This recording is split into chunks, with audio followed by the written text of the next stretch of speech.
আসসালামু আলাইকুম রহমতুল্লাহ। অষ্টম শ্রেণী গণিত অনুশীলনী 3-এর প্রশ্ন নম্বর 19 নিয়ে আলোচনা করব ইনশাআল্লাহ। প্রশ্নটি হলো, একটি ঘরের প্রস্থ দৈর্ঘ্যের 3/2 অংশ। ঘরের দৈর্ঘ্য ও উচ্চতা যথাক্রমে 15 মিটার ও 4 মিটার। মানে 15 মিটার হচ্ছে দৈর্ঘ্য, 4 মিটার উচ্চতা। মেঝের চারদিকে 1 মিটার ফাঁকা রেখে 50 সেন্টিমিটার বর্গাকার পাথর বসানো হলো। বায়ু পানির তুলনায় 0.00129 গুণ ভারী।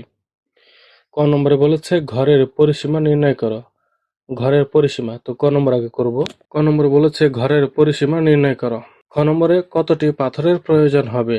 গ ঘরটিতে কত কিলোগ্রাম বায়ু আছে। ক নম্বর লিখলাম, দেওয়া আছে, লিখব ঘরের দৈর্ঘ্য। ঘরের দৈর্ঘ্য লিখে লিখব 15 মিটার, এটা দেওয়া আছে। তারপর লিখব ঘরটির প্রস্থ। প্রস্থ হচ্ছে দৈর্ঘ্যের 3/2 অংশ। দৈর্ঘ্যের, এখানে দৈর্ঘ্য হচ্ছে 15, লিখব 15 মিটারের 3/2 অংশ।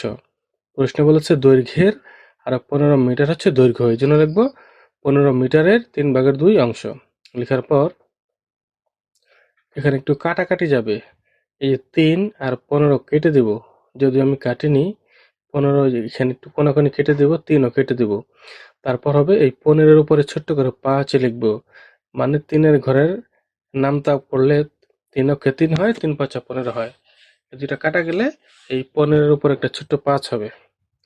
এই 5 আর এই যে 2, দুইটা গুণ হবে, 5 দুগুণে 10, এই যে 10 হয়েছে, 10 মিটার। ঘরটির প্রস্থ পেলাম 10 মিটার, দৈর্ঘ্য পেলাম 15 মিটার যেটা প্রশ্নে দেওয়া আছে, আর ঘরটির প্রস্থ পেলাম 10 মিটার। এখন লিখব সুতরাং ঘরের পরিসীমা। ঘরের পরিসীমা, পরিসীমা মানে ঘরের চতুর্দিকে যে সীমানা রয়েছে, মানে বাউন্ডারি, সেটা। আর পরিসীমার সূত্র হচ্ছে 2 ইন্টু দৈর্ঘ্য যোগ প্রস্থ।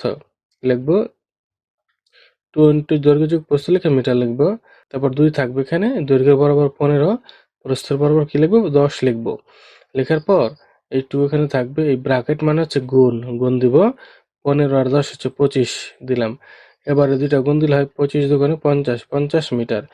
ঘরের পরিসীমা হচ্ছে 50 মিটার। উত্তর হবে 50 মিটার। খ নম্বরে বলেছে কতটি পাথরের প্রয়োজন হবে। খ নম্বর দেওয়া আছে ঘরের দৈর্ঘ্য 15 মিটার। ক হতে পাই ঘরের প্রস্থ 10 মিটার। এই ঘরের দৈর্ঘ্য 15 মিটার প্রশ্নের মধ্যে দেওয়া আছে, আর ঘরের প্রস্থ হচ্ছে 10 মিটার, সেটা আমরা কতে পেয়েছি। এবার মেঝের চারদিকে 1 মিটার ফাঁকা রেখে ঘরের দৈর্ঘ্য। মেঝের চারদিকে 1 মিটার ফাঁকা রেখে ঘরের দৈর্ঘ্য।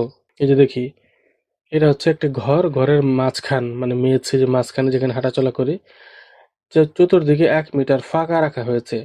ঘরের চতুর্দিকে 1 মিটার ফাঁকা রাখা হয়েছে, এটাই বোঝানো হয়েছে এখানে। মেঝের চারদিকে 1 মিটার ফাঁকা রেখে ঘরের দৈর্ঘ্য কত হয়, 15 থেকে 2 বাদ দিলে 13 মিটার। 15 থেকে 2 বাদ দিলে 13 মিটার। এর তো দৈর্ঘ্য 15 মিটার দৈর্ঘ্য।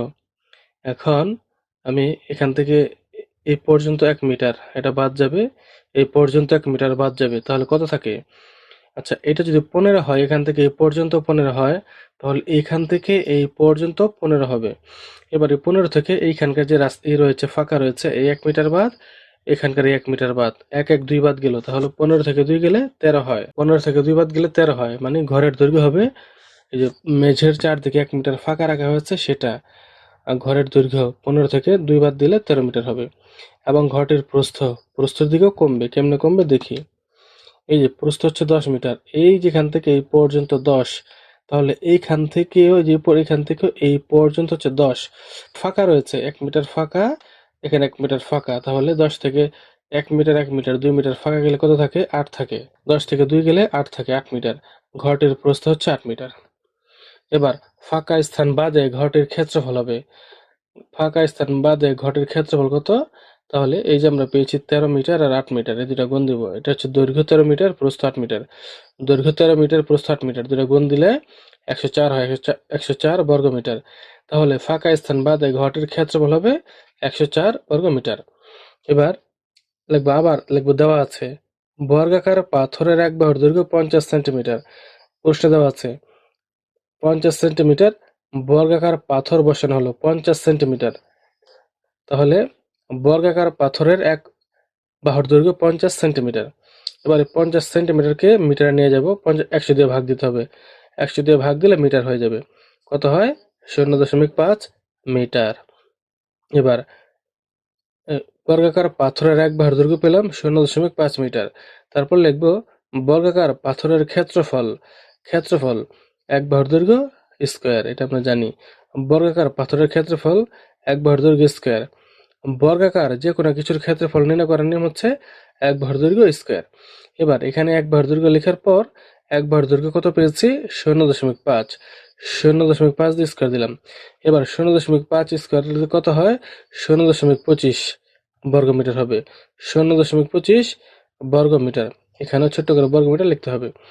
তারপর এখন লিখব, সুতরাং পাথরের প্রয়োজন হবে, পাথরের প্রয়োজন হবে 104 ভাগ 0.25। 104 হচ্ছে ফাঁকা স্থান বাদে ঘরটির ক্ষেত্রফল 104। 104 লিখলাম।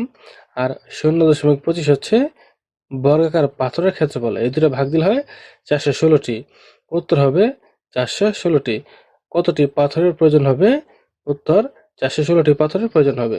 গতে বলেছে ঘরটিতে কত কিলোগ্রাম বায়ু আছে? ঘরটিতে কত কিলোগ্রাম বায়ু আছে? গ নম্বরে দেওয়া আছে ঘরের দৈর্ঘ্য 15 মিটার এবং ঘরের উচ্চতা 4 মিটার। উচ্চতা 4 মিটার, এই দুটি দেওয়া আছে এই যে প্রশ্নের মধ্যেই। 15 মিটার হচ্ছে দৈর্ঘ্য, 4 মিটার উচ্চতা, এই যেখান থেকে পেলাম আমরা। তারপর ক থেকে পাই ঘরটির প্রস্থ 10 মিটার। ঘরটির প্রস্থ হচ্ছে 10 মিটার। এবার আয়তন, ঘরের আয়তন। বন্ধুরা, আমরা যখনই আয়তন নির্ণয় করব দৈর্ঘ্য লাগবে, প্রস্থ লাগবে, উচ্চতা লাগবে। এখানে দৈর্ঘ্য গুণ প্রস্থ গুণ উচ্চতা লেখার পর দৈর্ঘ্য 15, প্রস্থ 10, উচ্চতা 4 লিখলাম। এবার ঘন দিতে হবে। আয়তনের সময় ঘন লাগে, ঘন দিতে হবে, দিলাম ঘনমিটার। এবার এই তিনটাকে গুণ দিলে হয় 600 ঘনমিটার, 600 ঘনমিটার।